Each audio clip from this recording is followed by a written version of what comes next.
तर आपण मागच्या सेशनमध्ये कोर बँकिंग संदर्भात चर्चा केली. त्यानंतर इलेक्ट्रॉनिक पेमेंट सिस्टम, त्याच्यामध्ये आपण नॅशनल लेवलवरच्या ज्या सिस्टम्स आहेत त्या संदर्भात बोललो होतो. NACH, NEFT, RTGS. आता तर आठवतंय का बोललेलं? CTS. त्यानंतर आपण डिलिव्हरी चॅनल्समध्ये mobile banking, internet banking, wallets, payment gateway संदर्भात आपण बोललो. गव्हर्नन्स बद्दल बोललो, कॉमर्स बद्दल बोललो. या सगळ्या गोष्टी खरं तर खूप इंटरेस्टिंग आहेत. म्हणजे मला असं वाटलं होतं की तुम्ही त्याच्यामध्ये जास्त इंटरेस्ट घेऊन त्याच्यामध्ये स्वतः वाचाल अजूनही बऱ्याचशा गोष्टी. तुम्हाला दिलेलं मटेरियल आहे ते तरी उघडलं का? तुम्हाला दिलेले जे हार्ड कॉपी आहे, बाइंड मटेरियल दिलेलं आहे तुम्हाला, ते तर ओपन केलं का? त्याच्यामध्ये शेवटचा जो भाग आहे आपण तिकडून सुरुवात केली आहे. ऍक्च्युली ते करण्यामागचा हेतू हाच होता की तुम्ही रोज कोर बँकिंग वापरताय, त्यामुळं कोर बँकिंग आहे, इलेक्ट्रॉनिक पेमेंट सिस्टम या तुमच्या रोजच्या कामाचा भाग आहे. त्यामुळे तो एक इंटरेस्ट डेव्हलप व्हावा म्हणून आपण खरं तर तिथनं सुरुवात केली. पण चित्र असं दिसते की तुम्ही त्या गोष्टी वाचत नाही, बघतही नाहीये. तर इतक्या लाईटली घेऊ नका या सगळ्या गोष्टी. या तुमच्याच उपयोगाच्या असणार आहेत. म्हणजे फक्त HDCM पॉइंट ऑफ व्ह्यू नाही, पण तुम्ही जे काम करताय बँकेमध्ये, ते बँकेतलं काम तुमचं जास्त कार्यक्षम पद्धतीने करण्यासाठी तुम्हाला या सगळ्या गोष्टींचा उपयोग होणार आहे. या सगळ्या गोष्टी तुम्हाला माहिती असणं आवश्यक आहे, म्हणून तर या सिलेबसचा त्या भाग आहे. तर या वाचल्या पाहिजेत तुम्ही सर्वांनी या सगळ्या गोष्टी. ओके, प्रोजेक्टचं कुठंपर्यंत आलं काम? मला तर फक्त एकाच विद्यार्थ्यांनी प्रोजेक्ट रिपोर्ट पाठवलाय. जरा व्हिडिओ ऑन करा सर्वांनी. 41 बॅच, 42वी बॅच. प्रोजेक्टचं काम कुठंपर्यंत आलंय?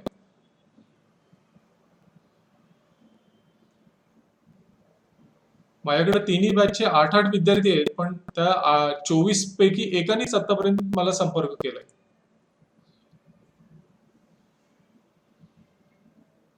माझ्याकडे असलेल्या 24 विद्यार्थ्यांच्या पैकी एकानेच मला आतापर्यंत संपर्क केला. तर बाकीच्यांचं काय चालू आहे? प्रोजेक्टवरती काम चालू आहे की नाही चालू आहे?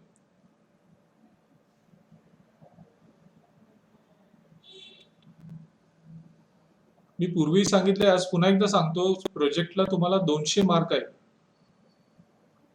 200 मार्क हे तुमच्या हातातले मार्क आहेत. तर त्यापैकी तुम्हाला 100 मार्क हे प्रोजेक्ट कसा तुम्ही बनवता, मी तुम्हाला ज्या गाईडलाईन्स दिल्या आहेत, स्ट्रक्चर दिलंय, विषय सोपे सोपे दिलेले आहेत, तुमच्या रोजच्या जीवनातली दिलेली आहेत, म्हणजे रोजच्या व्यावसायिक जीवनातली दिलेली आहेत. तर त्याच्यावरती काम करून तो प्रेझेंट कसं तुम्ही करताय याला 100 मार्क आहेत. 50 मार्क तुमच्या वायवाला आहेत. तर 100 प्लस 50 प्लस 50 असे 200 मार्क तुम्हाला त्या प्रोजेक्टसाठी आहे.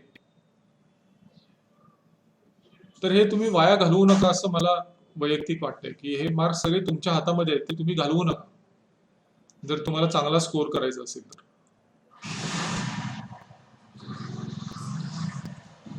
तर प्रोजेक्ट बद्दल पण सिरियसनेस अजूनही नाहीये असं दिसतंय. एकंदरीत प्रोजेक्ट कोणी सिरियसली घेतलेला आहे असं वाटत नाही मला.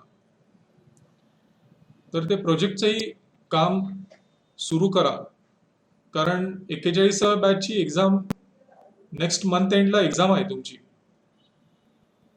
हार्डली 1 महिना आपल्याकडे आहे अवेलेबल. आता आज 23 तारीख आहे, मला वाटतं 27 डिसेंबरला तुमची एक्झाम आहे.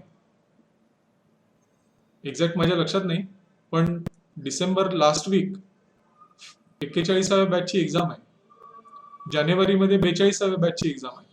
तुम्ही कधी करणार हे काम प्रोजेक्टचं सगळं?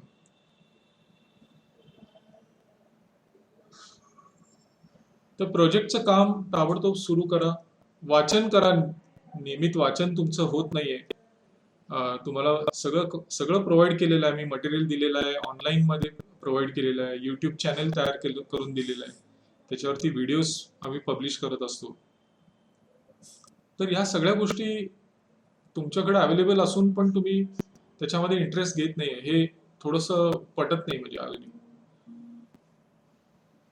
पटतही नाही आणि पचतही नाहीये. तर आजच्या सेशनमध्ये आपण थोडंसं पुढं जाऊ आणि त्याच्यामध्ये तुम्हाला IT ऍक्ट हा जो आपल्याकडं आपण लागू केला, तर त्या IT ऍक्ट संदर्भात आपण थोडीशी माहिती घेणार आहोत. भारतामध्ये IT ऍक्ट हा 2000 साली लागू झाला, इसवी सन 2000. म्हणजे आज त्या गोष्टीला किती वर्ष झाली? 20 वर्ष झाली. 2000 मध्ये हा लागू झाला, आज आपण 2020 मध्ये आहोत. म्हणजे हा कायदा आता 20 वर्ष जुना कायदा झाला. या संदर्भात कुणाला काही माहिती आहे का तुमच्यापैकी? भारतामध्ये अनेक कायदे आहेत, शेकडो कायदे आहेत. त्या शेकडो कायद्यामध्ये ही ऍडिशन झाली IT ऍक्टची 2000 साली. IT म्हणजे इन्फॉर्मेशन टेक्नॉलॉजी ऍक्ट. तर या संदर्भात कुणाला काही माहिती आहे का? कारण तुम्ही बँकेत काम करताय त्यामुळे तुम्हाला माहिती असायलाच पाहिजे असं मला वाटतं वैयक्तिक, की IT ऍक्ट बद्दल तुम्हाला माहिती असायलाच हवी. तसं तर प्रत्येक सिटीजनला हवी, म्हणजे प्रत्येक भारतीय नागरिकाला ही माहिती असायला पाहिजे. IT ऍक्ट काय आहे, IT ऍक्टचे वेगवेगळे प्रोव्हिजन्स काय आहेत, कायद्याच्या तरतुदी काय आहे, या संदर्भातली माहिती तुम्हाला असणं आवश्यक आहे.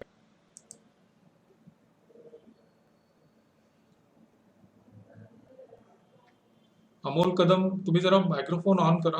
हो म्हणले तुम्ही.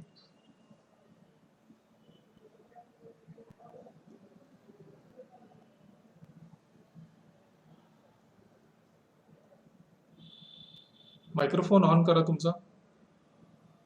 काय काय माहिती आहे तुम्हाला? IT ऍक्ट 2000 बद्दलची काय माहिती अवेलेबल आहे तुमच्याकडे?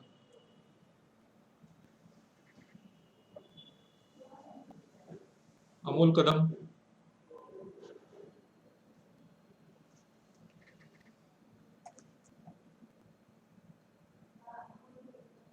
तुम्ही जर काय बोलला नाही तर मला लक्षात नाही येणार की माझा आवाज तुमच्यापर्यंत पोहोचतोय, मी सांगितलेल्या गोष्टी तुम्हाला समजतायत नाही समजतायत, मला काही कळणार नाही.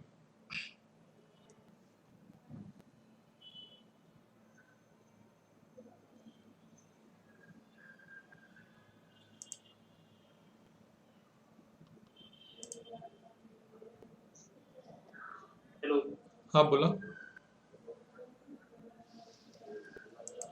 हॅकिंग पासून संरक्षण मिळते, डाटा हॅकिंग आणि डाटा प्रायव्हसी. बर, अजून? व्हायरस केल्यावर त्याच्यावर त्यांना दंड करता येतो. दंड करता येतो. बर, किती किती दंड आहे याची काही कल्पना आहे? असं दंड किती होऊ शकतो कल्पना आहे का हॅकिंग करणाऱ्या व्यक्तीला? नाही, अमाऊंट नाही. ठीक आहे, आपण आजच्या सेशनमध्ये या गोष्टी बघणार आहोत.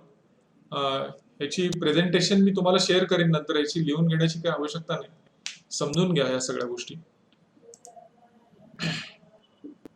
हे प्रेझेंटेशन मी तुम्हाला शेअर करतो ड्राईव्ह वरती, गुगल ड्राईव्ह वरती.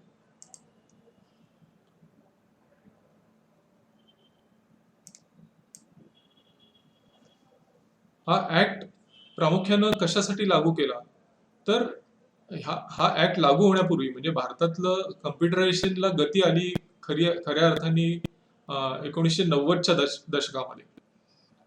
गती म्हणतोय मी, सुरुवात झाली कम्प्युटरायझेशनला थोडंसं त्याच्यापूर्वी, पण 1990च्या दशकामध्ये थोडीशी याला गती आली. 1990 पासून ते 10 वर्ष पूर्ण होईपर्यंत, म्हणजे 1990 ते 2000, 10 वर्ष जवळजवळ आपल्याकडे कायदेशीर तरतुदीच नव्हत्या त्याच्यामध्ये. कारण आपले कायदे काही जुने कायदे जर तुम्ही बघितले, इथं या स्लाइड वरती पण तुम्हाला दिसत असतील की bankers book evidence act 1891, Indian evidence act 1872, म्हणजे 18व्या शतकात केलेले कायदे आहेत अजूनही आपल्याकडे. काही कायदे त्याच्यापूर्वीचे पण कायदे आहेत आपल्या इथे. तर प्रश्न असा होता की 1990 ते 2000 या दरम्यान आपल्याकडे कायदाच अस्तित्वात नव्हता, ज्याच्या माध्यमातून इलेक्ट्रॉनिक व्यवहारांना कायदेशीर मान्यता, इलेक्ट्रॉनिक व्यवहार असो, इलेक्ट्रॉनिक कम्युनिकेशन असो, या कुठल्याही गोष्टीला कायदेशीर आधार नव्हता. म्हणून हा कायदा आपण अस्तित्वात आणला. आणि आपण काही मोजक्या देशांच्या मध्ये आहोत की ज्याच्याकडं असा एक फुल फ्लेज ऍक्ट आहे, फुल फ्लेज कायदा आहे आपल्याकडं. तर हा जो कायदा आहे हा 2000 साली अस्तित्वात आला आणि त्याचं प्रिएम्बल म्हणजे त्याची जी ओळख आहे त्याच्यामध्ये ह्या गोष्टी दिलेल्या आहेत की ह्या कायद्याचा मुख्य उद्देश काय होता. तर हे इलेक्ट्रॉनिक ट्रान्झॅक्शन जी आपल्याकडे होत होती त्याला एक कायदेशीर स्वरूप देणे, त्याला एक कायदेशीर मान्यता देणे. इलेक्ट्रॉनिक कम्युनिकेशन आपल्याकडे पूर्वी पेपर बेस्ड व्हायचं, त्यानंतर आपण ईमेल वापरायला सुरू केलं, पण त्याला कायदेशीर मान्यता नव्हती. म्हणजे कोर्टात एखादी केस दाखल झाली तर तिथं ईमेल हा एव्हिडन्स मानला जायचा नाही हा कायदा होण्यापूर्वी. पण ह्या कायद्यामुळं त्या तरतुदी आपण अस्तित्वात आणल्या. त्यानंतर to facilitate electronic filing of documents. आपल्या सर्वांना माहिती आहे की आपण इन्कम टॅक्स भरतो, त्यानंतर अनेक गोष्टी आज आपण इलेक्ट्रॉनिक स्वरूपात आपल्या घराचं रजिस्ट्रेशन जे होतं, प्रॉपर्टी रजिस्ट्रेशन असेल किंवा जन्ममृत्यू दाखला असेल, अनेक डॉक्युमेंट जे आहेत ते आपण इलेक्ट्रॉनिक स्वरूपात घेतो. आणि एक गोष्ट तुम्ही बघितली असेल की त्या इलेक्ट्रॉनिक डॉक्युमेंट वरती खाली एक टिप लिहिलेली असते की हे कम्प्युटर जनरेटेड डॉक्युमेंट असल्यामुळं ह्याच्यावरती सहीची आवश्यकता नाही असं लिहिलेलं असतं. त्याच्यावर सही असते त्याच्यावरती पण ती डिजिटल सिग्नेचर असते. तर ह्या सगळ्या गोष्टी कशामुळे शक्य झाल्या, तर ह्या IT ऍक्ट मुळे या सगळ्या गोष्टी शक्य झाल्या. तर IT ऍक्ट इंट्रोड्यूस करण्याचा, IT ऍक्ट अस्तित्वात आणण्याचा मुख्य हेतू हा हा होता. म्हणजे ह्या 2-3 गोष्टी आता मी तुम्हाला ज्या सांगितल्या त्या. आता इथं काही माहिती दिलेली आहे. इन्फॉर्मेशन टेक्नॉलॉजी ऍक्ट हा कधी पास झाला, हा कितवा ऍक्ट आहे, तर 21वा. म्हणजे 2000 साली पास झालेल्या ऍक्ट पैकी हा 21व्या नंबरचा ऍक्ट आहे. त्यानंतर त्याला राष्ट्रपतींची मान्यता कधी मिळाली, तर 17 ऑक्टोबर 2000. या सगळ्या गोष्टी तुम्हाला माहिती असल्या पाहिजेत. या गोष्टी तुम्हाला शॉर्ट क्वेश्चन मध्ये कुठेही येऊ शकतात की हा कायदा कधी अस्तित्वात आला, कधी राष्ट्रपतींची त्याला मान्यता मिळाली. असे प्रश्न, हे छोटे छोटे प्रश्न जे आहेत हे तुम्हाला त्याच्या तयारीच्या दृष्टीने हे माहिती गोष्टी असणं आवश्यक आहे तुम्हाला. तर 17 ऑक्टोबर 2000 साली याला राष्ट्रपतींची मान्यता मिळाली. आणि मी आता तुम्हाला जसं म्हटलं की भारत हा 12वा देश आहे जगामधला की ज्याच्याकडं स्वतःचा सायबर ऍक्ट किंवा सायबर लेजिस्लेशन आहे. IT ऍक्ट जो आहे त्यालाच आपण सायबर लॉज म्हणतो. तर IT ऍक्ट असणारा हा जगभरातला फक्त 12वा देश आहे. आता या ऍक्ट मध्ये काय काय आहे, त्याची सायलेंट फीचर्स आपण जे म्हणतो, म्हणजे त्याची वैशिष्ट्य काय आहे, तर याच्यामध्ये इलेक्ट्रॉनिक डॉक्युमेंट्सला मान्यता दिली. म्हणजे त्याच्यामध्ये वेगवेगळ्या PDF फाईल्स असू देत किंवा इलेक्ट्रॉनिकली जनरेट झालेलं अकाउंट स्टेटमेंट असेल. तुम्हालाही माहिती आहे की तुम्ही बँकेत काम करत असताना पूर्वी कस्टमर जो आहे तो तुमच्याकडं ऍप्लिकेशन देऊन स्टेटमेंट ऑफ अकाउंट घ्यायचा आणि ते त्याला कुणाला तरी द्यायचं असेल तर तुमचा सही शिक्का त्याच्यावरती असणं महत्वाचं होतं. पण आज त्यांनी जर कम्प्युटरवरनं जे डाउनलोड केलं स्टेटमेंट तर त्याच्यावरती सही शिक्का असण्याची आवश्यकता नाही. तर इलेक्ट्रॉनिक डॉक्युमेंट्सला मान्यता, कायदेशीर मान्यता देणं हा त्याचं एक महत्वाचं उद्दिष्ट त्या कायद्याचं होतं. Act gives legal recognition of digital signature. He digital signature हा प्रकार थोडासा वेगळा आहे. आपल्याला आता तेवढा वेळ नाही डिजिटल सिग्नेचर काय समजून घेण्याचा, पण तुम्ही युट्यूब वरती जाऊन जस्ट सर्च करा की डिजिटल सिग्नेचर म्हणजे काय. तुम्हाला मराठीमधनं व्हिडिओ अवेलेबल आहेत, इंग्लिशमधनं अवेलेबल आहेत, हिंदीमधून अवेलेबल आहेत. पण ही माहिती जरूर घ्या की तुम्हाला माहिती पाहिजे की डिजिटल सिग्नेचर म्हणजे नक्की काय. डिजिटल सिग्नेचर ही पॅरलल म्हणजे समानार्थी शब्द आहे हा आपल्या नॉर्मल सिग्नेचर आपण जे करतो पेपरवरती. त्याला ज्यावेळी आपण डॉक्युमेंट मेलनी पाठवतो त्यावेळी आपण ते डॉक्युमेंट किंवा मेल आपण जो पाठवतो आपण तो मेल डिजिटली साईन करू शकतो. कशासाठी, तर ज्याला आपण पाठवतो त्याला ही खात्री देण्यासाठी, त्याला ही गॅरंटी देण्यासाठी की हा मेल पाठवलेला आहे तो देवदत्त दिवेकरनीच पाठवलेला मेल आहे. ही खात्री त्याला मिळावी ह्याच्यासाठी आपण डिजिटल सिग्नेचर वापरतो. तर डिजिटल सिग्नेचर म्हणजे काय हे तुम्ही सगळ्यांनी आज आपला हा सेशन झाल्यानंतर जरूर बघा. युट्यूब वरती तुम्हाला ह्याच्यावरती असंख्य व्हिडिओज त्याच्यावरती अवेलेबल आहेत की डिजिटल सिग्नेचर कसं काम करते. त्यानंतर describes and elaborates offences, penalties and contraventions. म्हणजे कायद्यानुसार गुन्हे कशाला म्हणता येईल आपल्याला, त्या गुन्ह्यावरती पेनल्टीज काय आहे, किंवा कायद्याचं उल्लंघन, कॉन्ट्राव्हेन्शन म्हणजे उल्लंघन आपल्याला कधी म्हणता येईल. तर ह्या सगळ्या ज्या गोष्टी आहेत ह्या त्याच्यामध्ये संपूर्णतः दिलेल्या आहेत. या सगळ्या कायद्याच्या इलेक्ट्रॉनिक फाईल्स माझ्याकडे आहेत. तुम्हाला जर हवं असेल तर मी त्या पण शेअर करेन तुमच्याबरोबर. म्हणजे आयटी ऍक्ट 2000 बेर ऍक्ट जो म्हणतो आपण, तो ऍक्ट तुम्हाला गुगलमध्ये सर्च केला तरी मिळेल. हवा असेल तर मी पण शेअर करेन. It gives outline to justice dispensation system for cyber crimes. म्हणजे एखाद्याच्या बाबतीत सायबर गुन्हा झाला, एखादा सायबर क्राईम विक्टीम झाला, तर त्यांनी कुणाला अप्रोच करायचं, गुन्ह्याची नोंद कुठं करायची. आपल्याकडे तुम्हाला माहिती असेल की सायबर पोलीस स्टेशन निर्माण झालेली आहेत आपल्याकडे भारतामध्ये. पुणे, बेंगळूर, कोलकाता, चेन्नई या मेट्रो सिटीज मध्ये तर त्याच वेळी निर्माण झालेली आहे आणि त्याची संख्या दिवसेंदिवस वाढतीये. तर सायबर क्राईम म्हणजे सायबर पोलीस स्टेशन्स आपल्याकडे तयार झाले. तर सायबर पोलीस स्टेशन्स आहेत, त्यानंतर त्याच्यावरती न्याय आपण म्हणजे न्याय मागू शकतो. तर ह्या सगळ्या गोष्टी आज आपल्याला या आयटी ऍक्ट मुळे शक्य झालेले. आता हा कायदा ज्यावेळी अस्तित्वात आला त्यावेळी हा आयसोलेशन म्हणजे हा नुसता एकच कायदा निर्माण झाला असं नाही. म्हणजे हा कायदा निर्माण झाल्यानंतर त्याच्या अनुषंगानं बाकीचे जे कायदे आहेत आपल्याकडे, मी मगाशी जसं म्हटलं तुम्हाला की शेकडो कायदे आहेत भारतामध्ये. आता त्यातल्या बऱ्याचशा गोष्टींची संदर्भात हा कायदा होता. म्हणजे त्यातल्या आयटी कायद्यामध्ये आयटी ऍक्ट 2000 मध्ये ज्या गोष्टी आल्या त्याचा संदर्भ बाकीच्या कायद्यामध्ये पण होता. त्यामुळे आपल्याला ते कायदे पण दुरुस्त करावे लागले. आता त्याचं उदाहरण इथं दिलंय बघा. Said act also propose to amend to Indian penal code IPC 1860 1860 चा कायदा आहे. त्यानंतर इंडियन एव्हिडन्स ऍक्ट 1872, त्यानंतर बँकर्स बुक एव्हिडन्स ऍक्ट 1891, त्यानंतर reserve bank of India act 1934. ह्या कायद्यांशी जिथं जिथं संबंध आला होता तर ते कायदे सुद्धा आपल्याला त्याच्यामुळे दुरुस्त करावे लागले आणि या सगळ्या गोष्टी झालेल्या आहेत आता ऑलरेडी. आता हा आयटी ऍक्ट जो आहे हा कसा आहे, याचं स्वरूप कसं आहे, तर त्याच्यामध्ये 13 चॅप्टर्स आहेत. आयटी ऍक्ट जो आहे त्याच्यामध्ये 13 चॅप्टर्स आहेत आणि 90 सेक्शन्स आहेत. तर हा कायदा कधीतरी तुम्हाला वेळ मिळेल त्यावेळी तुम्ही जरूर वाचा आणि त्याच्यामधनं तुमच्या लक्षात येईल की हा किती कॉम्प्रिहेन्सिव्ह आहे. तर तो कायदा त्याच्यामध्ये बघा. त्याच्यामध्ये 13 चॅप्टर्स 90 सेक्शन्स आहेत आणि हे वेगवेगळ्या चॅप्टरमध्ये या सगळ्या गोष्टी त्यांनी इलॅबोरेट केलेल्या आहेत. तर त्याचं स्ट्रक्चर थोडंसं इथं आपण दिलेलं आहे. म्हणजे इथं तुम्हाला दिसत असेल स्क्रीनवरती. यातला चॅप्टर 2 जो आहे म्हणजे पहिल्या चॅप्टरमध्ये तर सगळ्या डेफिनेशन्स आहेत. कारण कायदा ज्यावेळी होतो त्यावेळी आपल्याला प्रत्येक गोष्ट डिफाईन करावी लागते. आता तुम्ही नुसतं म्हटलं हॅकर, पण हॅकिंग म्हणजे नक्की काय आहे, कायद्यानुसार त्याची व्याख्या आपल्याला करावी लागते.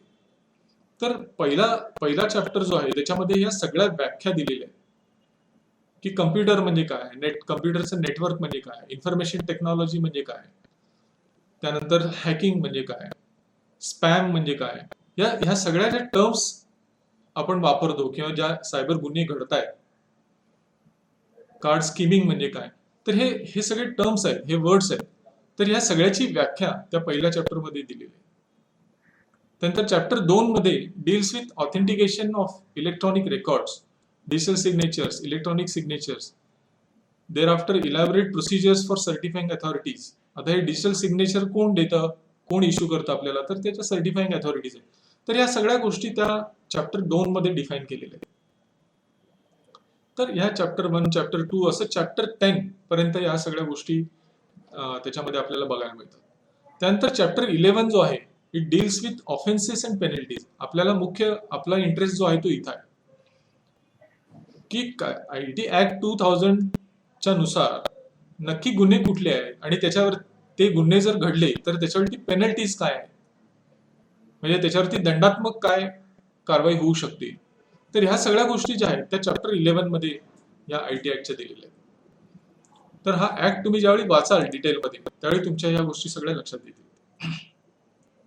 त्यानंतर या ऍक्ट मध्ये 2 शेड्यूल्स जे दिलेले आहेत त्याच्यामध्ये पहिलं शेड्यूल जे आहे it deals with documents or transactions to which the act shall not apply. म्हणजे अशा कुठल्या गोष्टी आहेत की ज्याला हा आयटी ऍक्ट 2000 लागू होणार नाही, त्यासाठी वेगळे कायदे आहेत आपल्याकडे. तर त्याचं त्या ह्याच्यामध्ये सविस्तर हे दिलेलं आहे, निवेदन दिलेलं आहे फर्स्ट शेड्यूल मध्ये की आयटी ऍक्ट 2000 ह्या गोष्टीला ऍप्लिकेबल होणार नाही. आणि second schedule deals with electronic signature and electronic authentication techniques and procedures. तर यातलं दुसरं शेड्यूल जे आहे, म्हणजे थोडक्यात काय की पहिल्या शेड्यूलमध्ये deals with document to which act does not apply, shall not apply, म्हणजे या सगळ्या गोष्टी सोडून ज्या आहेत आयटी रिलेटेड, तिथं आयटी ऍक्ट 2000 ऍप्लिकेबल होईल असा त्याचा अर्थ आहे थोडक्यात. आणि सेकंड शेड्यूलमध्ये इलेक्ट्रॉनिक सिग्नेचर आणि ऑथेंटिकेशन टेक्निकची प्रोसिजर त्यांनी दिलेली. तर हे थोडंफार ह्या आयटी ऍक्ट 2000चं हे स्वरूप आहे. आता या कायद्यामध्ये 2008 साली एक अमेंडमेंट झाली, जशी 97th अमेंडमेंट आपण म्हणतो कोऑपरेटिव्हच्या संदर्भात 97वी घटना दुरुस्ती जी झाली, तसं आयटी ऍक्ट 2000 मध्ये 2008 साली एक महत्वाची सुधारणा झाली. कारण हे आयटी फील्ड असं आहे की याच्यामध्ये रोज नवीन नवीन गोष्टी येत आहेत, नवीन नवीन गोष्टी येत आहेत, बदलत आहेत, निघून जात आहेत. तर हे खूप डायनॅमिक फील्ड आहे. आयटी इन्फॉर्मेशन टेक्नॉलॉजी ही खूप डायनॅमिक फील्ड आहे. तर आपण जो 2000 साली कायदा अस्तित्वात आणला, तोच तुम्हाला 2030, 40, 50, 2100 पर्यंत चालेल अशातला भाग नाही. कारण हा कायदा तुम्हाला वेळोवेळी दुरुस्त करावा लागेल. आपल्याकडे बरेचसे कायदे, मगाशी आपण जसं बघितलं की 1872, 1871 पासूनचे कायदे अजूनही लागू होत आहेत आपल्याला ऍज इट इज. म्हणजे ते ब्रिटिश लोकांनी किती विचारपूर्वक ते कायदे केले असतील बघा. 1871 म्हणजे त्यावेळी आपल्याला स्वातंत्र्यही नव्हतं, ब्रिटिशांनी केलेले कायदे आहेत. म्हणजे ते कायदे अजूनही जसेच्या तसे लागू पडतात आपल्याकडं, म्हणजे त्यात सुधारणा करावी लागली नाही. पण हा आयटी ऍक्ट हा कायदा असा आहे की ह्याच्यामध्ये तशा गोष्टी होणार नाहीत, ह्याच्यामध्ये आपल्याला वेळोवेळी दुरुस्ती करावी लागेल. म्हणून 2008 साली या कायद्यामध्ये महत्वाची सुधारणा झाली. कारण आपण जे म्हणतो की सायबर क्रिमिनल्स म्हणजे सायबर गुन्हेगार जे असतात, हे आपल्या पुढं 10 स्टेप असतात. म्हणजे आपण ज्या गोष्टीचा विचार करत नाही किंवा करू शकत नाही, त्या गोष्टीचा विचार ते लोक करतात आणि फ्रॉड मध्ये इंडल्ज होतात, म्हणजे फ्रॉड कमिट करतात ही लोक. ते बुद्धिमान असत नाही तशातला भाग नाही, पण त्यांची बुद्धी थोडीशी वेगळ्या ट्रॅकवरती चालत असते. तर अशा मंडळींना जर टॅकल करायचं असेल, अशा मंडळींचा जर सामना करायचा असेल, तर आपल्याला कायद्यामध्ये वेळोवेळी सुधारणा करणं आवश्यक होतं. म्हणून 2008 साली ह्याच्यामध्ये एक मेजर अमेंडमेंट झाली आणि ती पार्लमेंटमध्ये त्वरित मान्यता पण त्याला मिळाली. आणि त्याला प्रेसिडेंट, राष्ट्रपतींचा असेंट जे आहे, म्हणजे राष्ट्रपतींची मान्यता 5 फेब्रुवारी 2009 ला मिळाली. हे 2008 साली हा कायदा इंट्रोड्यूस झाला, पण त्याला मान्यता जी मिळाली ती 5 फेब्रुवारी 2009 साली. आणि 27 ऑक्टोबर 2009 पासून ही अमेंडमेंट जी झाली होती ती अंमलात आली. आता या कायद्यामधलं सेक्शन 65 टू सेक्शन 74 ह्या पार्टमध्ये सायबर गुन्ह्यांच्या बद्दल सविस्तर वर्णन केलेलं आहे की सायबर गुन्हे, कुठल्या प्रकारचे सायबर गुन्हे होऊ शकतात, अशा प्रकारचे गुन्हे झाले तर त्याच्यावरती दंड किती लागेल किंवा शिक्षा काय होईल, आणि हे दंड किंवा शिक्षा देण्याचं काम कोण करेल, म्हणजे त्याचा न्याय निवाडा कोण करेल. या सगळ्या गोष्टी ज्या आहेत ह्या सेक्शन 65 टू 74 ह्या आयटी ऍक्टच्या त्याच्यामध्ये आपल्याला ह्या सगळ्या बघायला मिळतात. तर त्याच्यामध्ये दोन प्रकार आहेत. एक असतो त्याला म्हणतो आपण कॉग्निझेबल, म्हणजे दखलपात्र गुन्हा, आणि नॉन कॉग्निझेबल ऑफेन्स म्हणजे अदखलपात्र गुन्हा. दखलपात्र आणि अदखलपात्र गुन्हा. आणि गुन्ह्यामध्ये दोन प्रकार महत्वाचे जे होतात. एक असतो जामीन, ज्या गुन्ह्याला जामीन मिळतो. आता हा आयटी ऍक्ट काय सांगतो की असे गुन्हे की ज्याला 3 वर्ष किंवा अधिक शिक्षा आहे त्याला जामीन मिळणार नाही, नॉन बेलेबल आहे. आणि 3 वर्ष किंवा 3 वर्षाच्या आत शिक्षा असलेले जे गुन्हे आहेत, म्हणजे छोट्या स्वरूपातले, तर त्याला बेल म्हणजे जामीन त्याच्यासाठी मिळू शकतो. जो सायबर गुन्हेगार म्हणजे ज्याच्यावरती आरोप आहे त्याला बेल मिळू शकतो. तर ह्या सगळ्या ज्या गोष्टी आहेत ह्या आपल्याला त्या सायबर ऍक्ट मध्ये, आयटी ऍक्ट मध्ये आपल्याला बघायला मिळतात. मी हा शब्द इंटरचेंज करून वापरतोय कारण या दोन्हीचा अर्थ एकच आहे की सायबर ऍक्ट आणि आयटी ऍक्ट या दोन्ही गोष्टी सिनॉनिमसली वापरल्या, म्हणजे समानार्थी आपण वापरत असतो. तर आपण आता हे बघूया की कुठले गुन्हे आहेत ह्या कायद्यामध्ये मेन्शन केलेले आणि त्या गुन्ह्याला शिक्षा काय आहे. तुमच्यापैकी मायक्रोफोन कोणाचा तरी ऑन आहे, जरा बंद करा. कोणाचा तरी एकाचा मायक्रोफोन ऑन आहे.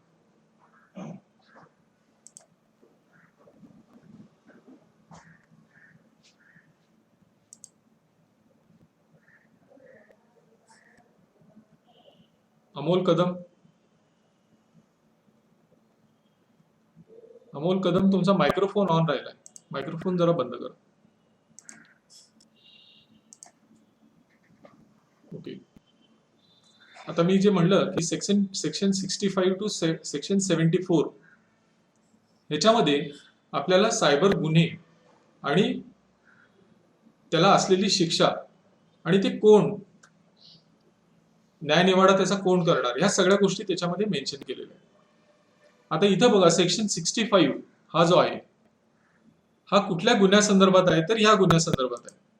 हे डॉक्युमेंट पण मी तुमच्या बरोबर शेअर करेन, त्यामुळे लिहिण्याची आवश्यकता नाही, पण हे वाचा जरूर. नंतर मी ज्यावेळी शेअर करेन त्यानंतर हे वाचा जरूर. शेअर केल्यानंतर ते नुसतं कॉपी करून ठेवू नका, कारण ह्या गोष्टी तुमच्या रोजच्या व्यावसायिक जीवनाशी निगडीत आहेत. तुम्ही बँकेत काम करत असल्यामुळे तुमच्याकडेही या गोष्टी घडू शकतात. म्हणजे तुमच्या व्यावसायिक जीवनात आहेत आणि एक भारतीय नागरिक म्हणून सुद्धा आपल्याला या सगळ्या गोष्टी माहिती असणं आवश्यक आहे. तर सेक्शन 65 जो आहे IT ऍक्ट मधला, तो कशाशी संबंधित आहे, तर tampering with computer source code. आता कम्प्युटर सोर्स कोड हा तुमच्यापैकी जे IT बॅकग्राऊंड वाले आहेत त्यांना थोडाफार हा शब्द माहिती असेल की तुमच्याकडे जसं तुम्ही कोर बँकिंग सिस्टम वापरता, म्हणजे कोर बँकिंग ऍप्लिकेशन वापरता, तर हे कोर बँकिंग ऍप्लिकेशन हे कुठल्या तरी एका लँग्वेज मध्ये डेव्हलप केलेलं असतं. म्हणजे ते व्हिज्युअल बेसिक असो, C++ असो, डेव्हलपर 2000 असो, पॉवर बिल्डर असो, जावा असो, हे सगळ्या लँग्वेजेस आहेत. तर हे जे ऍक्च्युअल प्रोग्राम असतात, हे प्रोग्राम लिहिलेले असतात, त्या प्रोग्रामला म्हणतात सोर्स कोड. तर एखाद्याने त्या सोर्स कोड सोबत जर छेडछाड केली, म्हणजे काय की एखादी इन्स्ट्रक्शन, प्रोग्राम म्हणजे काय की सेट ऑफ इन्स्ट्रक्शन, त्यातली एखादी इन्स्ट्रक्शन त्यांनी चेंज केली आणि त्याचा मिसयूज केला आणि ती इन्स्ट्रक्शन चेंज करून समजा त्यांनी काही फायनान्शियल त्याच्यासाठी पैशाचा फायदा, म्हणजे पैसे त्यातनं त्याने समजा काही पैशाचा फ्रॉड केला असेल, तर अशी केस जी आहे that amounts to tampering with computer source code.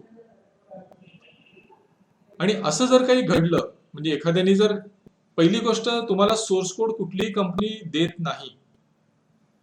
तुम्ही जे ऍप्लिकेशन वापरत असता ते टॅली असो, कुठलंही ERP सॉफ्टवेअर असो, तुमचं कोर बँकिंग सॉफ्टवेअर असो, कुठलंही सॉफ्टवेअर ऍप्लिकेशन सॉफ्टवेअर असो, तुम्हाला तुमचा ऍप्लिकेशन सॉफ्टवेअर वेंडर जो असतो तो सोर्स कोड हा नॉर्मली देत नाही.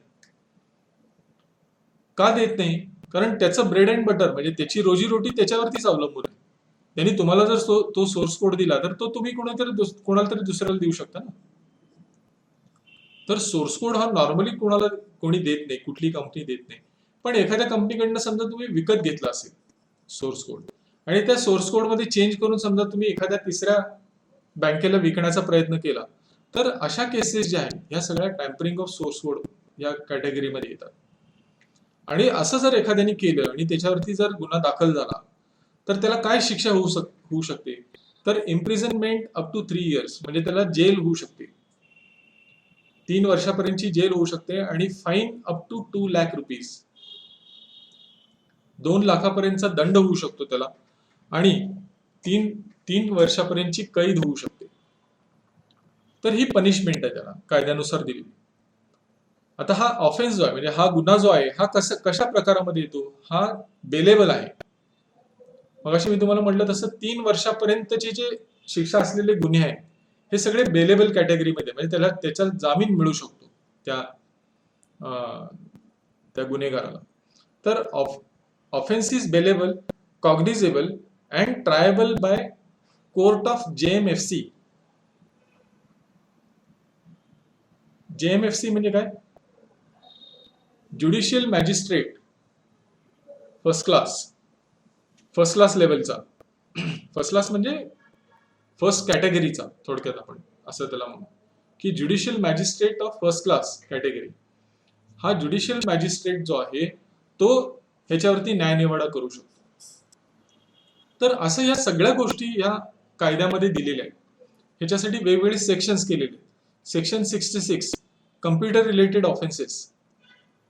आता हे कम्प्युटर रिलेटेड ऑफेन्सेस म्हणजे नक्की काय, तर हे तुम्हाला कायदा सविस्तर वाचावा लागेल, त्याच्यामध्ये दिलेलं आहे सगळ्या ह्या गोष्टी. Sending offensive messages through communication service. Offensive म्हणजे काय, काय म्हणतो आपण त्याला मराठीमध्ये,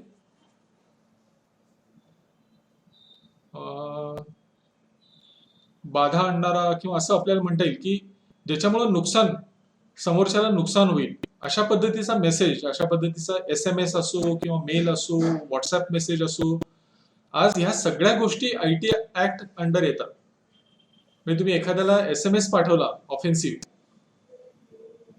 तर आणि त्या व्यक्तीनं जर सायबर पोलीस स्टेशनला तुमच्यावरती गुन्हा नोंदवला, तर IT ऍक्ट अंतर्गत तुमच्यावर गुन्हा दाखल होऊ शकतो.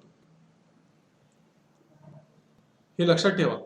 तर सेंडिंग ऑफेन्सिव्ह मेसेजेस, ते ऑफेन्सिव्ह मेसेजेस इलेक्ट्रॉनिक माध्यमातून तुम्ही कसेही द्या, SMS माध्यमातून द्या, व्हॉट्सअप द्या, किंवा कुठलंही बाकीचं सोशल मीडिया वापरा, फेसबुक वापरा किंवा कुठलंही इंस्टाग्राम वापरा, तर ह्या सगळ्याच्या माध्यमातून जर तुम्ही केलेला मेसेज हा जर ऑफेन्सिव्ह असेल, म्हणजे समोरच्याला त्रास देणारा असेल, तर तो त्याच्यावरती तक्रार करू शकतो पोलिसांच्याकडे. आणि त्याच्यासाठी सुद्धा 3 वर्षाची कैद ही इतकी शिक्षा त्याच्यावरती प्रोव्हिजन आहे त्याची. त्यानंतर हा सुद्धा गुन्हा जो आहे हा बेलेबल आहे, कॉग्निझेबल आहे आणि ट्रायबल आहे. तर असे हे सगळे वेगवेगळे सेक्शन्स त्याच्यामध्ये दिलेले आहेत. त्यानंतर सेक्शन 66 बघा, आयडेंटिटी थेफ्ट म्हणतो आपण याला. आयडेंटिटी थेफ्ट म्हणजे काय, की आता माझा मेल आयडी आहे समजा DADivekar@rediffmail.com.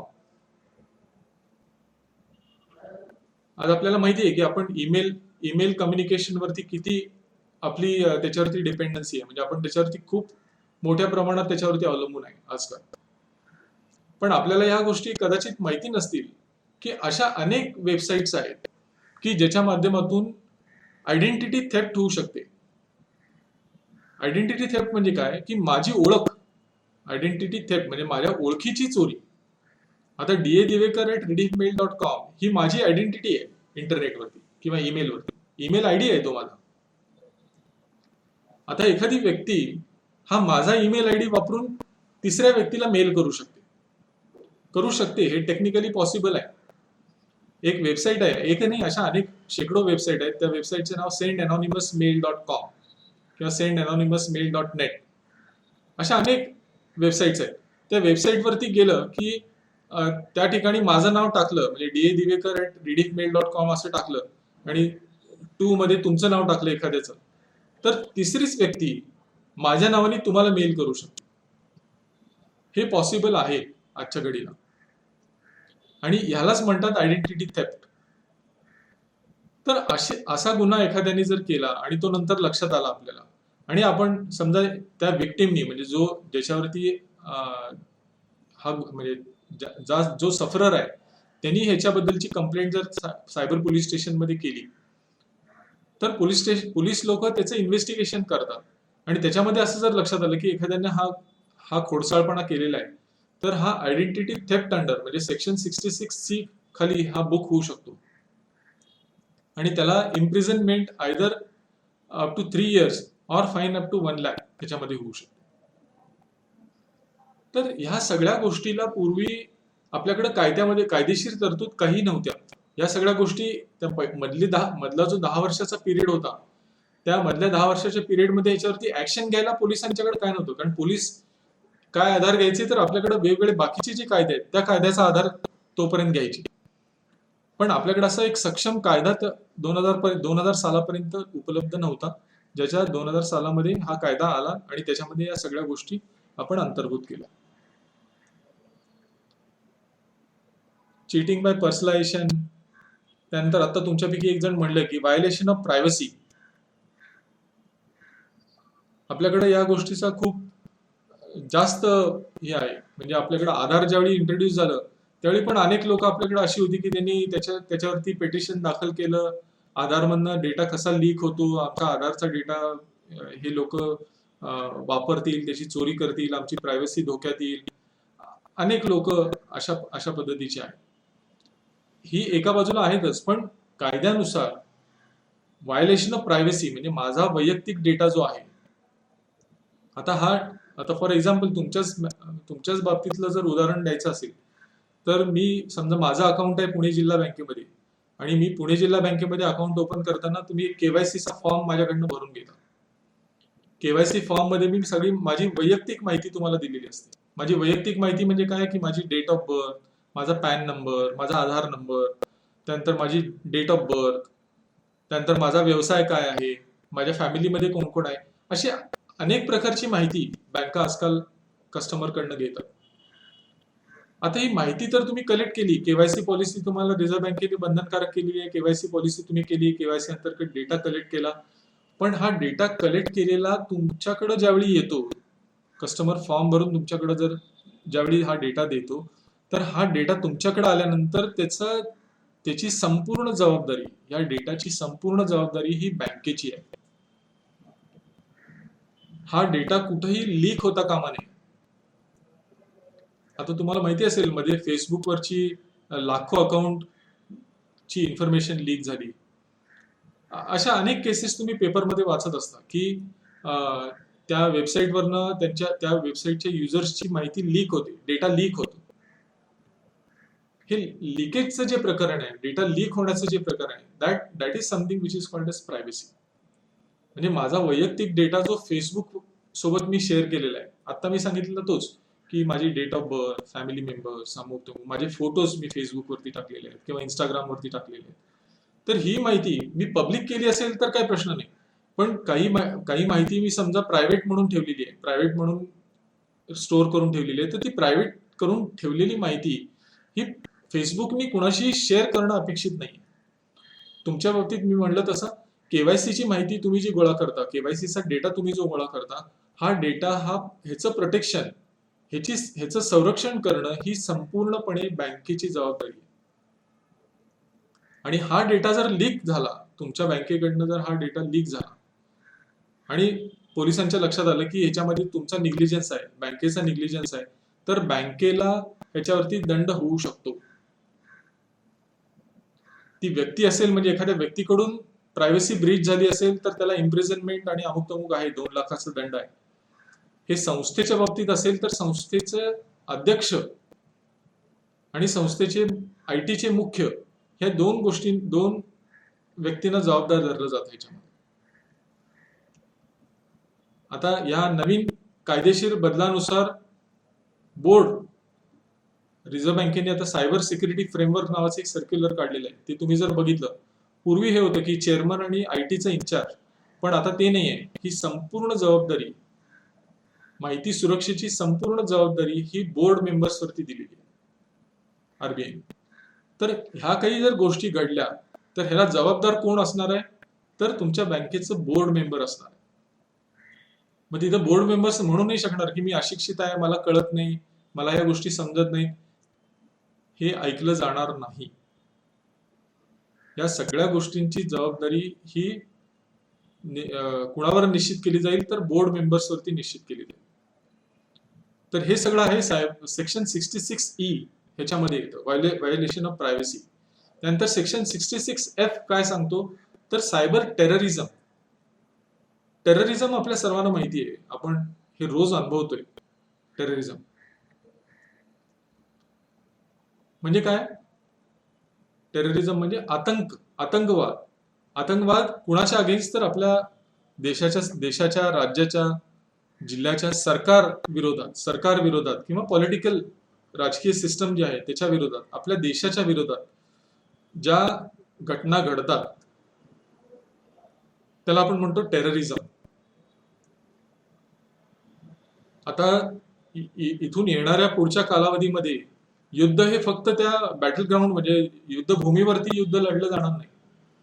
ते युद्ध हे अनेक वेगवेगळ्या पद्धतीनं लढलं जाणार आहे येणाऱ्या कालावधीमध्ये. त्याच्यामध्ये बायो वॉरफेअर पण असेल. आता आपण जे सगळे दुर्दैवानं अनुभवतोय कोरोना, हे असू शकतं. म्हणजे त्याच्यावरती अजूनही हा वादाचा विषय आहे की हे मुद्दाम चायनासारख्या देशाने हे मुद्दाम केलं का हे चुकून झालं ह्याच्यावरती अजूनही वेगवेगळी मत आहे. पण ह्याच्यामुळे झालं काय, आज संपूर्ण जगाची इकॉनॉमी जी आहे, संपूर्ण जगाची इकॉनॉमी ही संपूर्ण तळाला गेलेली आहे. तर this is kind of a terrorism. त्यानंतर सायबर टेररिझम म्हणजे काय की इन्फॉर्मेशन टेक्नॉलॉजी वापरून एखाद्या देशाच्या विरोधात कारवाई करणे, देशाच्या विरोधात किंवा सरकारच्या विरोधात कारवाई करणे, किंवा एखाद्या देशामध्ये आपल्याकडे आता झालं मध्ये ते आंदोलनं झाली दिल्लीमध्ये, ओके, की ऍक्ट पार्लमेंटने ऍक्ट पास केल्यानंतर त्याच्यावरती आंदोलनं झाली, त्याच्यावरती वेगवेगळे फेसबुक आणि ट्विटर आणि ह्याच्या माध्यमातून अनेकांनी फेक अकाउंट्स त्याच्यामध्ये तयार केली. त्या अकाउंटच्या माध्यमातून त्यांनी अनेक अफवा पसरवल्या. तर ह्या सगळ्या ज्या गोष्टी आहेत, म्हणजे सोशल मीडियाचा गैरउपयोग करून लोकांच्या मध्ये एक असंतोष निर्माण करणं, हे सुद्धा एक काइंड ऑफ टेररिझम आहे. म्हणजे भारताच्या बाहेर राहूनच करायला पाहिजे, म्हणजे भारतातच राहून केलं असं पाहिजे असं काही नाही. भारताच्या बाहेरूनही या गोष्टी करता येतात, केल्यात इनफॅक्ट. कारण ट्विटरचं अकाउंट, फेसबुकचं अकाउंट हे कोणी जगातनं कुठूनही करू शकतं. तर ह्या सगळ्या गोष्टी ज्या आहेत ह्याला म्हणतो आपण सायबर टेररिझम. आता त्याच्यासाठी कायद्यामध्ये शिक्षेची तरतूद आपल्या IT ऍक्ट मध्ये केलेली आहे. इम्प्रिझनमेंट फॉर लाईफ, म्हणजे सायबर टेररिझमचा गुन्हा जर दाखल झाला, सेक्शन 66F अंडर जर एखाद्यावरती गुन्हा दाखल झाला आणि त्याला शिक्षा झाली, तर ती शिक्षा कुठपर्यंत होऊ शकते, तर imprisonment to extent of imprisonment of life, त्याला आपण जन्मठेप म्हणतो. आयुष्यभर तुरुंगात त्याला डांबलं जाऊ शकतं. इतका त्याचा सिरियसनेस आहे. तर सायबर टेररिझम. त्यानंतर पब्लिशिंग और transmitting obscene material in electronic form.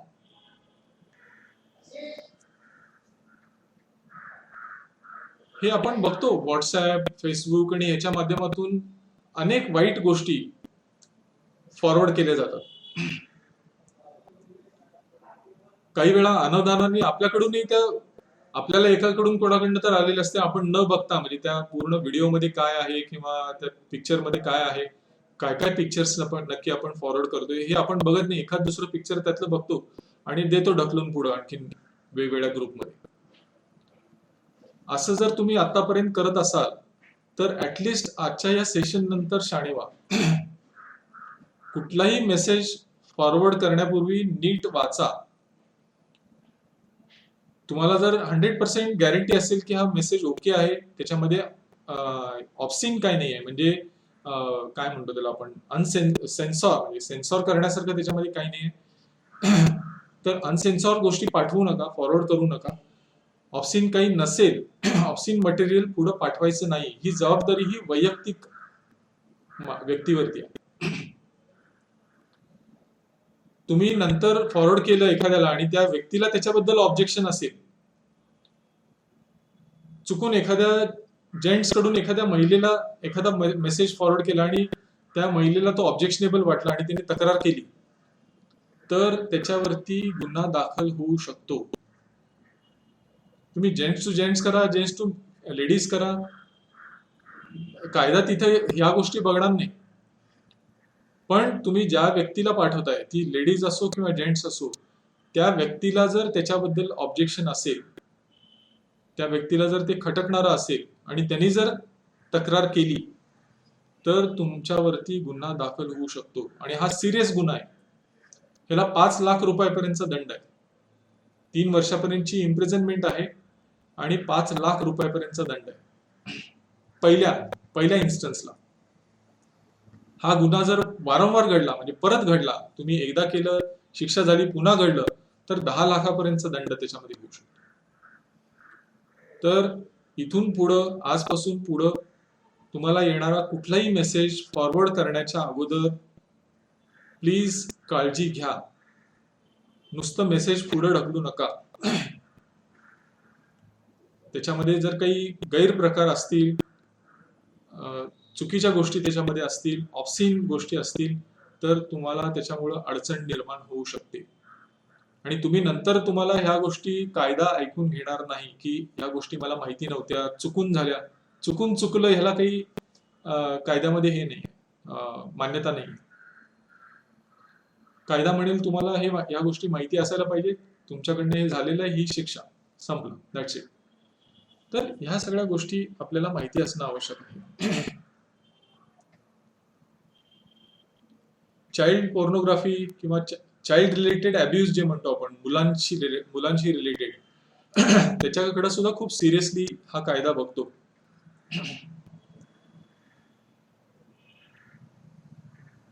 इंटरमिजिएटरी म्हणजे काय की मी मगाशी तुम्हाला जे उदाहरण सांगितलं की तुमची बँक ही इंटरमिडियरी आहे, मध्यस्थ आहे. म्हणजे तुमच्याकडं कस्टमरचा डेटा तुमच्याकडे उपलब्ध आहे.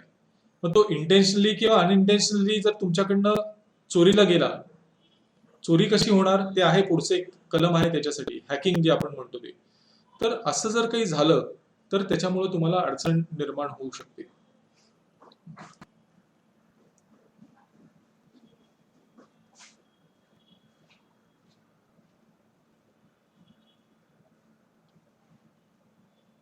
ही तुम्ही जे हॅकिंग म्हणत होता ना, हे हॅकिंग इथं आहे बघा. Any person who secures access or attempts to secure access to protected system. म्हणजे काय की एखाद्या संस्थेने सुरक्षेची व्यवस्था करून ठेवलेलं तिथं सर्व्हर आहे किंवा नेटवर्किंग डिव्हाइस आहे किंवा कुठलीही माहिती आहे, म्हणजे त्याला सुरक्षा यंत्रणा आहे त्याच्यासाठी केलेली, आणि एखाद्याने जर ती सुरक्षा तोडून, म्हणजे सुरक्षा कवच तोडून जर त्या सिस्टमला ऍक्सेस करण्याचा प्रयत्न केला, ऍक्सेस केलं तर ती पुढची स्टेप झाली. परत ऍक्सेस करण्याचा प्रयत्न जरी केला तरी त्याला आपण काय म्हणतो, that is called as hacking. Hacking म्हणजे काय की मला एखाद्या गोष्टीचा ऍक्सेस करण्याची अथॉरिटी नाहीये, तरी मी बेकायदेशीरपणे त्या सर्व्हरचा, त्या नेटवर्किंग डिव्हाइसचा किंवा तुमचा एखादा मोबाईल एखाद्याने तुमच्या संमतीशिवाय जर हातात घेतला आणि पॅटर्न ओपन करून त्याच्यावरती काही गडबड केली, तर that is also a kind of hacking. कारण तुम्ही तुमच्या मोबाईलला पॅटर्न जो लावलेला आहे, पॅटर्न किंवा तुमचं बायोमेट्रिक थंब तुम्ही त्याच्यावरती रजिस्टर केलेलं आहे, याचा अर्थ काय की तुमचा मोबाईल तुम्ही सिक्युअर केलाय सेफ्टीसाठी. आणि असा जर मोबाईल एखाद्या व्यक्तीने त्याच्यावरती पॅटर्न करून किंवा तुमचं मोबाईलचं, तुमच्या बोटाचा ठसा त्याच्यावरती घेऊन तो मोबाईल वापरण्याचा जर प्रयत्न केला, तर that also amounts to hacking. तर हे हॅकिंग जर एखाद्याने केलं आणि ते जर सिद्ध झालं की त्यांनी ते हॅकिंग केलेलं आहे, तर त्याला गुन्हा काय, म्हणजे त्याला काय शिक्षा होऊ शकते, तर imprisonment of either description up to 10 years, म्हणजे 10 वर्षापर्यंतची कैद त्याच्यासाठी आहे. म्हणजे हॅकिंग हा इतका मोठा प्रकार आहे. आता हॅकिंग करण्याचे अनेक वेगवेगळे प्रकार अस्तित्वात आहेत. तुम्ही बघितलं असेल की बऱ्याच वेगवेगळ्या प्रकारांनी हॅकिंग केलं. त्याच्यासाठी सोशल इंजिनिअरिंग नावाचा कन्सेप्ट आहे. अनेक गोष्टी आहेत. तुमच्या माहितीशिवाय फिजिकल एखादी तुमची सुरक्षा यंत्रणा तोडून आतमध्ये एखादी व्यक्ती येऊ शकते, तुमच्या कम्प्युटर सिस्टमला किंवा नेटवर्किंगला फिजिकल डॅमेज करू शकते, किंवा एखादी नेटवर्कच्या माध्यमातून तुमच्यापर्यंत येऊ शकते. एखादी व्हायरस तुमच्याकडे तुमच्या सिस्टम, तुमच्या नेटवर्कवरती व्हायरस इंट्रोड्यूस करून तुमच्या सर्व्हरचा ऍक्सेस त्याच्यामध्ये घेऊ शकते. मध्ये कॉस्मॉस बँकेवरती जो अटॅक झाला, त्यानंतर अनेक बँका, म्हणजे कॉस्मॉसचं नाव दरवेळी येतं कारण तो गुन्हा खूप मोठा, म्हणजे सायबर अटॅक खूप मोठा होता. तसंच बँक ऑफ सिंगापूरची ब्रँच मुंबईमध्ये होती, त्यांच्यावरती अटॅक झाला. अशा अनेक केसेस आपण बघतो की ज्याच्यावरती हॅकिंगचे अटॅक झाले, म्हणजे हॅक करून कोट्यावधी रुपयांचं नुकसान त्या बँकांना सहन करायला लागलं. तर अशा पद्धतीचे हॅकिंगचे गुन्हे वेगवेगळ्या माध्यमातून, वेगवेगळ्या प्रकाराने होत असतात. त्यासाठी फिजिकलीच तुमच्या सेटअप पर्यंत यायला पाहिजे अशातला काही भाग नाही. पूर्वी चोरी कशी व्हायची की चोर आपल्या घरापर्यंत यायचे किंवा आपल्या बिल्डिंग मध्ये येऊन फिजिकली ते कुलूप तोडून त्यांना आतमध्ये यावं लागायचं. पण आज तशी परिस्थिती नाही. त्या चोराला तुमच्या तुमच्या प्रिमायसेस तुमच्यापर्यंत फिजिकली येण्याची आवश्यकताच नाही. तो नेटवर्कवरून कुठेही जाऊ शकतो. आता एक कॉस्मॉस बँकेमध्ये जो अटॅक झाला, म्हणजे असं पेपरमध्ये आलं होतं की हा अटॅक करणारा जो ग्रुप होता हा कोरियाचा एक ग्रुप आहे, लेझारस नावाचा एक ग्रुप नॉर्थ कोरियामधनं ऑपरेट होतो. तर ह्या ग्रुपचं त्याच्या माग कारस्थान आहे असं एक पेपरमध्ये वाचण्यात आलं होतं. अजून पेपरमध्ये या गोष्टी पब्लिश झाल्या नाहीत की एक्झॅक्टली तो अटॅक कुणी केला, कुणाला त्याच्यासाठी जबाबदार धरलं, ह्या गोष्टी अजूनही पेपरमध्ये पब्लिश झाल्या नाहीत. पण असं वाचण्यात आलं होतं एके ठिकाणी की अशा ह्या प्रकारच्या ग्रुपनी, आता तो ग्रुप कुठनं ऑपरेट होतो तर नॉर्थ कोरियामधनं ऑपरेट होतो, आणि त्यांनी तिथं बसून हे सगळं प्लॅन केलं. तर ह्या सगळ्या गोष्टी आजच्या या आधुनिक युगामध्ये या सगळ्या गोष्टी होऊ शकतात. मला माहित नाही तुमच्यापैकी किती जणांनी एक वेनसडे नावाचा पिक्चर अनुपम खेरचा मध्ये आला होता. असे काही बरेच पिक्चर त्याच्यामध्ये आले. आणखीन एक मला वाटते अणुबॉम्बची जी आपण टेस्ट केली त्याच्यावरती एक मध्ये पिक्चर आला होता. असे चांगले चांगले पिक्चर्स काही येतात. तो वेनसडे पिक्चर तुम्हाला जर बघायला मिळाला तर जरूर बघा. की आज टेररिस्ट लोक जे आहेत किंवा ही जी क्रिमिनल, सायबर क्रिमिनल असू दे किंवा नॉर्मल क्रिमिनल असू देत, ही लोक कशा पद्धतीने विचार करतात, आणि ह्या टेक्नॉलॉजीमध्ये झालेल्या डेव्हलपमेंट्स ज्या आहेत, टेक्नॉलॉजी असू दे किंवा नेटवर्किंगच्या डेव्हलपमेंट्स असू दे, ह्याचा उपयोग हे गैरप्रकारासाठी कसा करून घेतात, हे सगळं ह्याच्यामधनं तुम्हाला दृश्य स्वरूपात बघायला मिळतं. त्यामुळे तो पिक्चर तुम्हाला जर बघायला मिळाला तर जरूर बघा. तर ह्या सगळ्या गोष्टी आज रोज रोज घडतायत. तुम्ही रोज पेपरमध्ये वाचत असाल की अमुक एका व्यक्तीला फेसबुकच्या माध्यमातून लाखो रुपयाचा गंडा घातला, म्हणजे ठरवलं त्या व्यक्तीला. असे रोज रोज पेपरमध्ये येतात रोज. आणि हे इतकं असून सुद्धा लोक ह्याच्यामध्ये ट्रॅप होतात, ह्याचं मला आश्चर्य वाटतं की अशा पद्धतीचे बोगस फोन येतात, बोगस रिलेशन तयार केली जातात, आणि नंतर मग त्या व्यक्तीला एक फोन येतो की मी असं अमेरिकेतून किंवा युरोपियन कंट्रीज मधून विमानतळावरती उतरलेलो आहे आणि असं गिफ्ट मी तुझ्यासाठी आणलेलं आहे, आणि ते गिफ्ट सोडवण्यासाठी इतकी कस्टम ड्युटी भरावी लागेल. मग ही व्यक्ती आपल्याकडनं ते पैसे त्या खात्यामध्ये जमा करते. म्हणजे किती मूर्खपणा आहे ऍक्च्युली. पण इतकं असून सुद्धा म्हणजे पोलीस त्यांच्या वेबसाईटवरती देतात, पोलीस डिपार्टमेंटकडनं आपल्याला ट्विटरच्या माध्यमातून, सोशल मीडियाच्या माध्यमातून इतक्या वेळा सांगितलं जातं की बाबांनो तुम्ही या गोष्टीला हे करू नका, रिस्पॉन्स देऊ नका.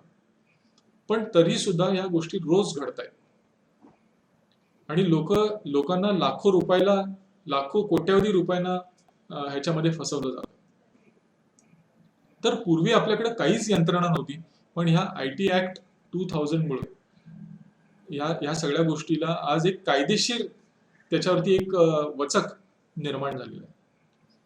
ह्याचा अर्थ असा नाही की जे सगळे काही सायबर गुन्हे घडतात त्याला शिक्षा होतेच, अशातला काही भाग अजूनही नाहीये. कारण सायबर गुन्हे तुम्हाला म्हटलं तसं सायबर गुन्हे करणारी जी मंडळी आहे ही अतिशय हुशार असतात. युट्यूबवरती एक सर्च करा तुम्हाला वेळ मिळाला तर. झारखंडमध्ये एक गाव आहे जामताडा म्हणून. झारखंड स्टेट जे आता नवीन निर्माण झालं काही वर्षापूर्वी, त्या झारखंड स्टेटमध्ये एक जामताडा नावाचं गाव आहे. त्या जामताडा नावाच्या गावामध्ये त्या गावाचा मुख्य व्यवसायच हा आहे, सायबर क्राईम. आपल्याला जे डेबिट कार्डचे जे फोन येतात, debit card, credit card, insurance कंपनीमधनं मी बोलतोय, तर हे सगळे फोन कॉल्स, मॅक्झिमम त्यातले मेजॉरिटी फोन कॉल जे आहे हे त्या झारखंडमधल्या त्या जामताडा गावात नव्हतं. ह्याच्यावरती एक जवळजवळ 1 तासाचा एपिसोड आहे, मला वाटतं झी न्यूज चॅनलवरती किंवा कुठल्या तरी एका न्यूज चॅनलनी, इंडिया टीव्हीने हा केलेला आहे मला वाटतं एक व्हिडिओ. तर ह्या सगळ्या गोष्टी ज्या आहेत ह्या खूप डेंजरस आहेत. टेक्नॉलॉजी आपल्याला एका दृष्टीनं खूप कन्व्हिनियन्स देते, कन्व्हिनियन्स आहे आपल्याला, त्याच्यामध्ये अनेक फायदे आहेत ते टेक्नॉलॉजी वापरण्यामध्ये. पण ही टेक्नॉलॉजी जर आपण जागरूकपणे वापरली नाही, डोळसपणे जर आपण वापरली नाही, तर आपल्याला त्याच्यापासून त्रास पण होऊ शकतो. आणि मी तुम्हाला आता जे सांगत होतो की सगळे सायबर गुन्हे जे घडतात त्यातले हार्डली 10 to 20% गुन्हे जे आहेत ते त्याच्यावरती शिक्षा त्या गुन्हेगाराला होऊ शकते. म्हणजे जवळजवळ 80% गुन्हे जे होतात ते एक तर रिपोर्टच केले जात नाहीत. बरेचसे गुन्हे होतात, माणूस म्हणतो की जाऊ दे मरू दे, 10-15 हजार साठी कोण ते पोलीस डिपार्टमेंटची केटी घालणार. तर हे पहिलं त्या गुन्ह्याची नोंदच केली जात नाही बऱ्याच लोकांच्याकडे. ती व्यक्ती असा विचार करते की ते मी पोलिसांमध्ये फेऱ्या मारण्यापेक्षा जाऊ दे, माझे 10-15 हजार गेले तरी ठीक आहे. असे छोट्या अमाऊंटचे जे गुन्हे होतात ते रिपोर्टच होत नाहीत पहिली गोष्ट. त्यानंतर काही काही गुन्हे रिपोर्ट होतात पण त्याचा छडा लावणं पोलीस यंत्रणेला शक्य नाही आजच्या घडीला. कारण एखादा गुन्हा जर त्या झारखंडमधनं घडला असेल तर आपल्या पोलीस यंत्रणेला तिकडच्या पोलीस यंत्रणेशी संपर्क करून वेळ आली तर त्या ठिकाणी तपासाला जायला लागणं, म्हणजे या सगळ्या गोष्टी फिजिबल नाही, शक्य नाही. तर बऱ्याच वेळा काय होतं की ते रिपोर्ट जरी केलं तरी त्याच्यावरती काही कारवाई होत नाही. काही मोठे गुन्हे जे असतात, म्हणजे मोठे सायबर अटॅक्स जे असतात, त्याचा छडा पोलीस डिपार्टमेंट लावतं. आता कॉस्मॉस कोऑपरेटिव्ह बँकेचा जो गुन्हा आहे त्याचं इन्व्हेस्टिगेशन अजूनही चालू आहे. आता त्या गोष्टीला वर्ष होऊन गेलं पण त्याचं इन्व्हेस्टिगेशन अजून चालू आहे.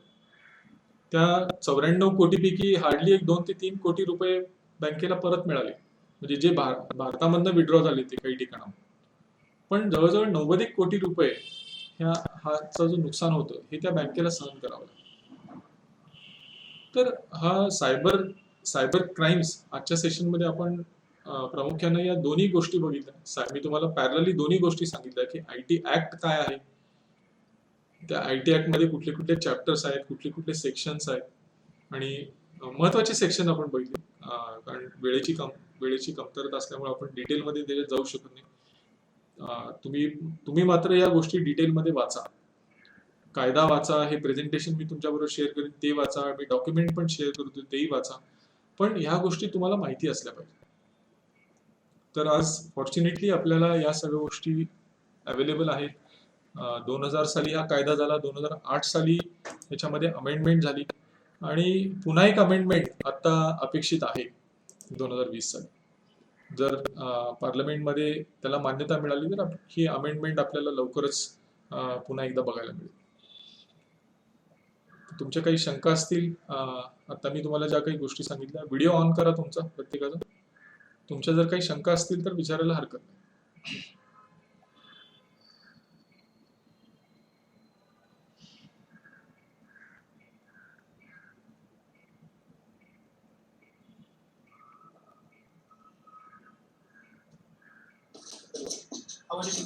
हो, तर सायबर क्राईम संदर्भात आंतरराष्ट्रीय पातळीवर एखादी संघटना आहे का? म्हणजे मी ऍक्च्युली लेट जॉईन झाले बघा. आंतरराष्ट्रीय संघटना इंटरपोल आहे ना. इंटरपोल ही बेसिकली आंतरराष्ट्रीय स्तरावरतीच काम करते, म्हणजे सायबरसाठी स्पेशली नाही आहे, पण इंटरपोलच हे काम करत असते. म्हणजे एखादा गुन्हा जर त्याचं आंतरराष्ट्रीय स्वरूप असेल, आता थोडक्यात कॉस्मॉस बँकेचं उदाहरण मी जे तुम्हाला सांगितलं, तर कॉस्मॉस बँकेसारखा गुन्हा ज्याची व्याप्ती फक्त भारत आणि दुसरा एक देश नाही, तर हा गुन्हा भारत आणि अनेक देश अशी त्याची व्याप्ती आहे. तर त्याच्यामध्ये फक्त भारतीय पोलीस किंवा पुणे पोलीस किंवा मुंबई पोलीस किंवा भारताची पोलीस किंवा सीबीआय हे इन्व्हेस्टिगेशन करून होत नाही. आता तुम्ही वाचलं असेल पेपरमध्ये, कॉस्मॉस केसमध्ये सुद्धा पुणे पोलीस त्याच्यामध्ये इन्व्हॉल्ड आहेत, सीबीआयचं इन्व्हेस्टिगेशन त्याच्यामध्ये आहे, इंटरपोलची पण त्याच्यामध्ये मदत घेतली गेलेली आहे. तर तुमच्या प्रश्नाचं उत्तर असं आहे की इंटरपोल ही एजन्सी आंतरराष्ट्रीय स्तरावर.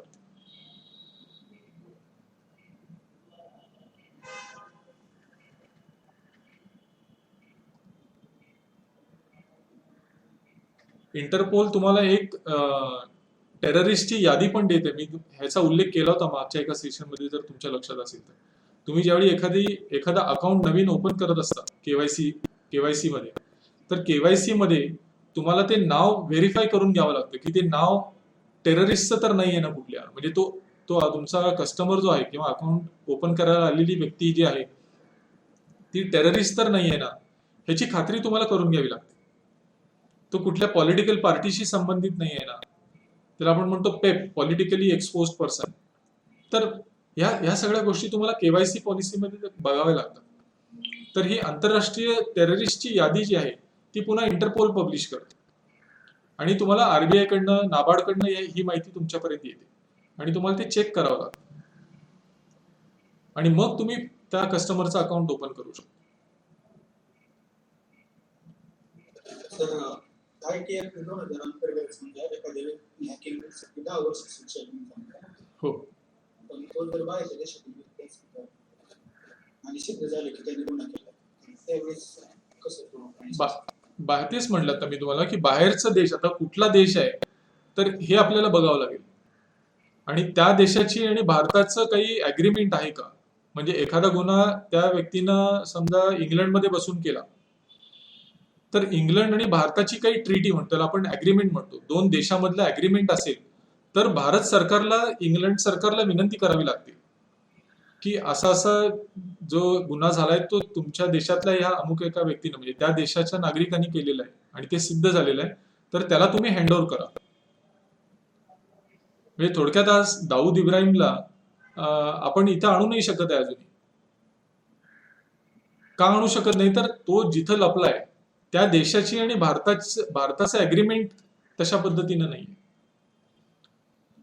तर तुम्ही जो प्रश्न विचारला तो चांगला प्रश्न आहे की एखादा गुन्हा ज्यावेळी घडतो आणि तो गुन्हा परदेशातल्या व्यक्तीने केलाय असं ज्यावेळी सिद्ध होतं तर त्या देशाचा आणि भारताचा या दोघांचं अग्रीमेंट असणं आवश्यक आहे, तर आपण त्या गुन्हेगाराला भारतात आणू शकतो.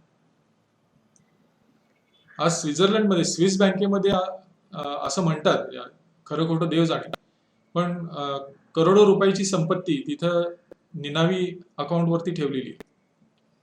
आता मागं हे केंद्रातलं सरकार ज्यावेळी आलं त्यावेळी त्यांनी सांगितलं होतं की आम्ही स्वित्झर्लंड सरकारबरोबर त्यांच्याबरोबर बोलू आणि तो काळा पैसा जो आहे तो आम्ही भारतात आणू आणि मग त्याच्यावरती चालतं म्हणजे राजकीय सगळं की तुम्ही अजूनही आणलं नाही, हे म्हणतात आम्ही इतके कोटी त्या माध्यमातून आणले, असं तसं हे सगळं चालू असतं.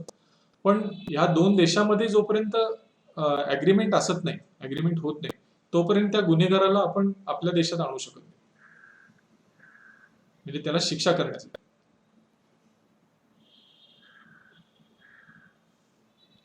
म्हणूनच आपण शक्यतो आपणच अशी काळजी घेतली पाहिजे की आपलं नुकसानापासून वाचण्याचं काम आपण प्रोटेक्शन करून घेणं हे आपलं काम आहे.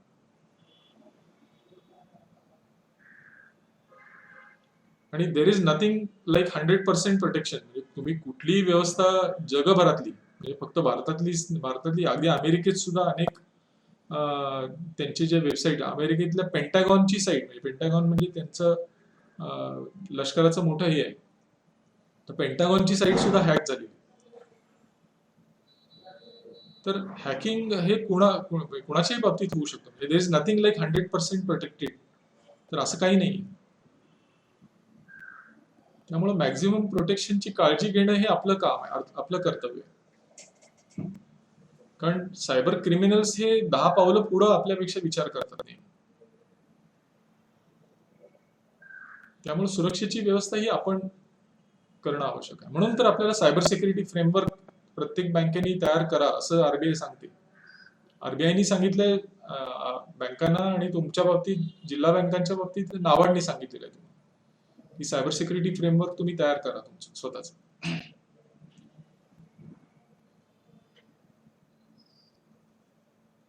ओके, अजून काही प्रश्न? याचा सिरियसनेस लक्षात आला का? पहिली गोष्ट सर्वांच्या आयटी ऍक्ट, सायबर क्राईम्स आणि सायबर क्राईम्स, आयटी ऍक्ट वेगळे असलेले त्याच्यासाठी प्रोव्हिजन्स, शिक्षा काय आहेत, कुठल्या प्रकारच्या आहेत, बेलेबल, नॉन बेलेबल, कॉग्निझेबल, नॉन कॉग्निझेबल, या बऱ्याचशा गोष्टी आज आपण बघितल्या.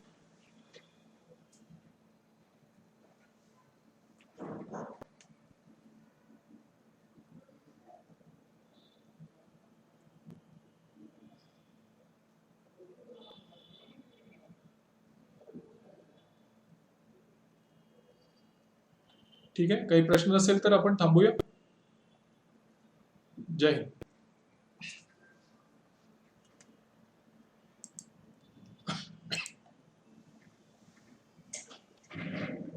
नमस्कार सगळ्यांना. माझा आवाज येतोय ना? Yes, sir. आवाज हा येतोय येतोय सर, आवाज येतोय. लास्ट टाइम आपण काय काय बघितलं होतं मार्केटिंग